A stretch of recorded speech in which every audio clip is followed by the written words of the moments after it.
সংবিধান সংস্কার নিয়ে মুলতবি আলোচনার পরও স্পিকারের কাছ থেকে কোনো প্রতিকার না পাওয়া ও অবমূল্যায়নের অভিযোগ এনে সংসদের বৈঠক থেকে ওয়াকআউট করেছে বিরোধী দল।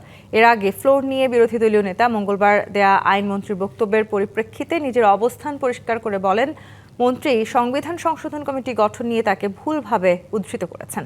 প্রশ্নোত্তর পর্বের পর ওয়াকআউটের আগে ডাক্তার শফিকুর রহমান বলেন, মঙ্গলবার সংবিধান সংস্কার পরিষদের অধিবেশন আহ্বান প্রশ্নে সংসদে দীর্ঘক্ষণ আলোচনা চললেও বিষয়টি নিষ্পত্তি হয়নি।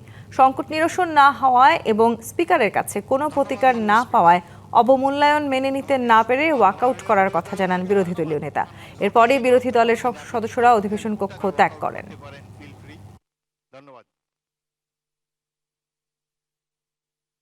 ক্যাম্পেইন করেছি, আমরা প্রতিকার যে পেলাম না, এতে আমরা না, এতে দেশবাসীর তাদের রায়ের প্রতিফলন হলো না, মূল্যায়ন হলো না।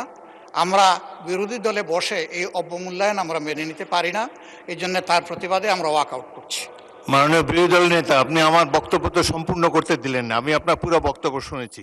সুতরাং আমার অনুরোধ হলো আপনারা ওটা শোনেন, তারপরে যদি ওয়াকআউট করতে পারেন please feel free to walkout. আপনার অ্যাবসেন্সে এই হাউসে এই নোটিশটা পড়া হয়েছে, সংশ্লিষ্ট সদস্য এটা পড়েছেন, আমরা শুনেছি।